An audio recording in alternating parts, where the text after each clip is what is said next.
What's going on, guys? So let's actually take a look and see how we finished the market close today. So we closed $380 on the triple Qs. We were up 2.5 points, 0.62% on the day. However, this bounce, I mean, I guess you could call it an intraday bounce that we had. NASDAQ futures up about 100 points. You can call this a bounce, but it really didn't help anybody. Yeah, we had some stocks, and I'm going to go over a couple of tech stocks in just a moment here. But if we really look at the big macro picture, I've got the daily time frame pulled up. Where did we pull in today? What is the top of the range? What's the bottom of the range? What are we potentially looking at going forward into next week? If you really kind of look at this, we came all the way back to where we started back in late October. Okay, we're just, everything that we did in the last 3 months, we just pretty much gave it all back. So if you're holding long positions, if you're a long-term investor, you got some of these heavily weighted mega cap and small cap stocks in your portfolio, you're feeling a little bit of pain. If you're a day trader, there's been a lot of volatility, long and short, to make some money. However, it does make it a little bit hard to kind of it's been a little hard to plant your feet. So what I mean is, even though you are a scalper, you're a day trader, you're looking for that quick move, you're looking for, 1 point, 2 points, 3 points here and there, it's still kind of hard to set your feet, because one day we're up, one day we're down, one day we're up, one day we're down. You're watching previous day high, you're watching previous day low, you're watching intraday levels. There's not a lot of follow through. So you're getting some bounces off support. It's giving you a very quick move, and then it's getting rejected and then crumbling back down. And then when you think, oh, this is going to set up for a short, it's catching at support and rallying back. So not the toughest or not the easiest environment to trade in. Okay. If you felt like you haven't had any success this week, you're not the only one.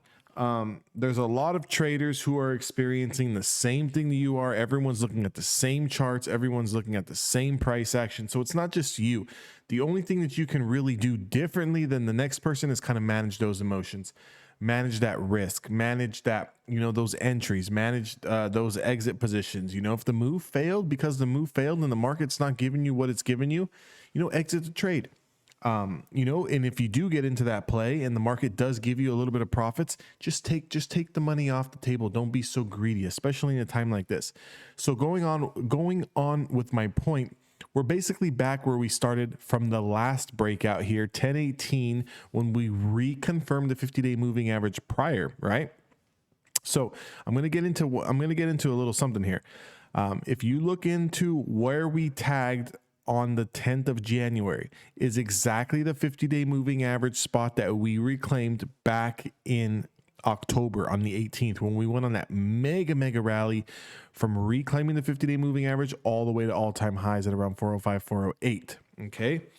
So ever since then, the end of November, we've pretty much been in this sideways consolidation trading action. There really wasn't no opportunities today to, put on some big trades. The only real opportunity was basically if you kind of looked at the price action in the pre-market and you kind of said, okay, you know what, we're down under this. What is this? The 150? We're down under this 150-day moving average.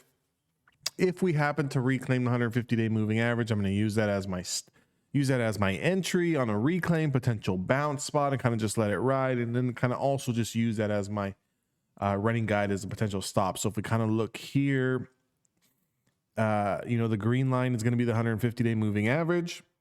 And if we kind of look, we dropped below it at 4 a.m. Pacific Standard Time.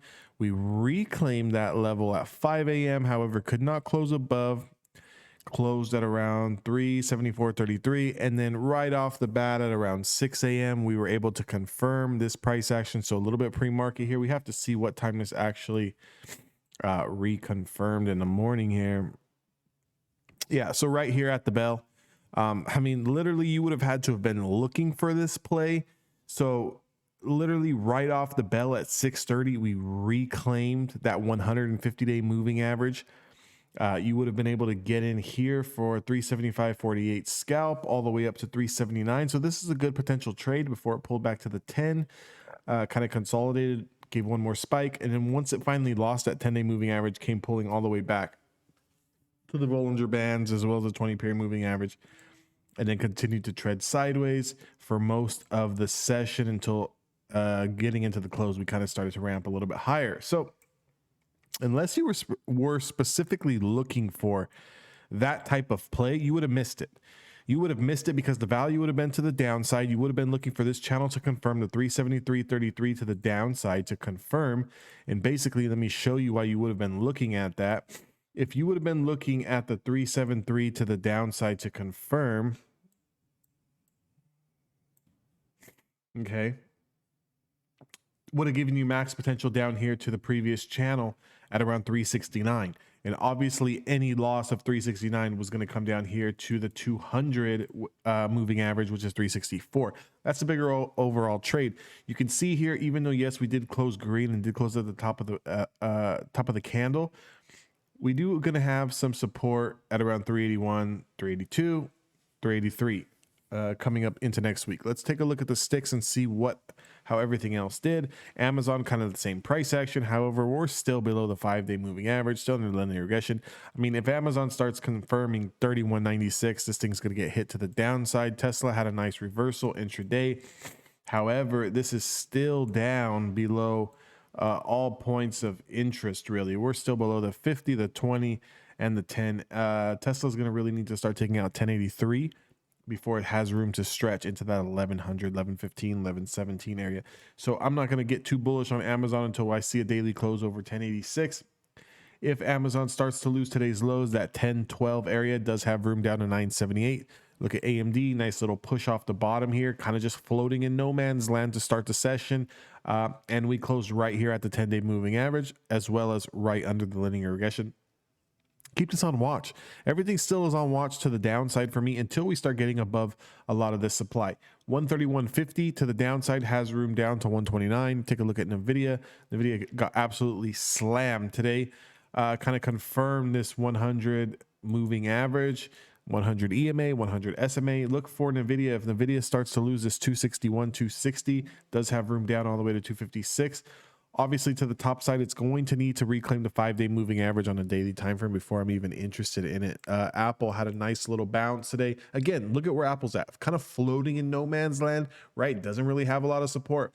Next real valid area of support, 167 on Apple. If Apple starts taking out 171.12 to the downside next week, we can look for a quick flush there. Really don't want to get too bullish on Apple until we start getting back over that 177 area. Microsoft and Facebook, I'll take a quick look at real quick. So Microsoft got absolutely slammed down here at the 150 simple moving average. Good bounce, just like the triple Qs, came all the way down, found some support here, had a nice green day. You know, if you really look at the hourly time frame on Microsoft today, got this initial flush just like the triple Qs at 4 a.m. 5 a.m. had a big nice rip, could not hold that rip, came all the way back down, and then right off the bell we kind of confirmed those pre-market highs, confirmed that opening range from the previous candle, and just kind of ripped up higher in the first hour, traded sideways the rest of the day. And then obviously we know that last hour we did get that push. Be careful with Microsoft is coming into supply at 311 as well as 313, so those are two levels that we're going to really need to focus on before it gets start to reclaim the 5-day moving average. It's going to need to get over $313. From $313, going to have a little bit of room to stretch into 315, 317. Those would be the next two price target contacts. However, if Microsoft does lose 303.73, this is going to have a lot of room to the downside, 294. Let's take a quick look at Facebook before I wrap this video up. Facebook below all sorts of levels of supply, still underneath the 50, underneath the 20, came all the way down here, has touched this area, lost it one time, 1, 2, 3 times here.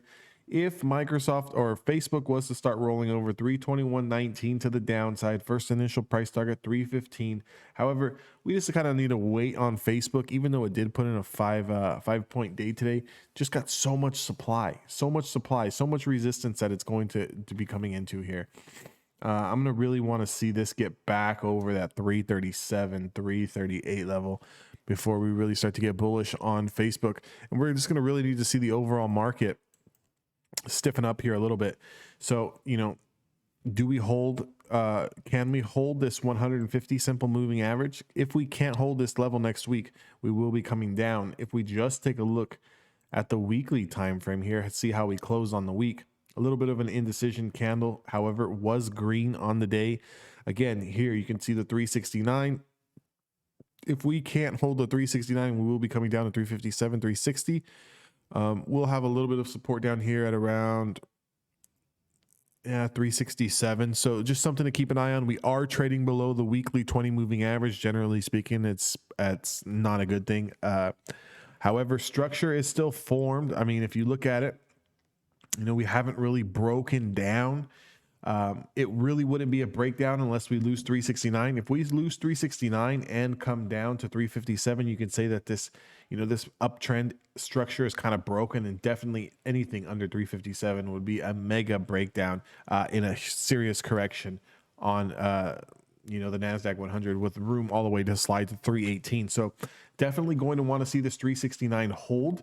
We're definitely going to want to see it get back above the weekly 20, which is 381. We're going to need to close above that. And then obviously for us to really start getting bullish and getting another leg up, we need to really start closing over $391. 392 is the level that I have on watch to the long side, 369 to the downside. Those are the two levels that we're going to need to see hold. Until then, guys, we're just trading within a range, so stay safe out there. Join the Discord. That link is down in the description box. Also, give me a thumbs up, leave me a comment, and I will see you guys all in the next video.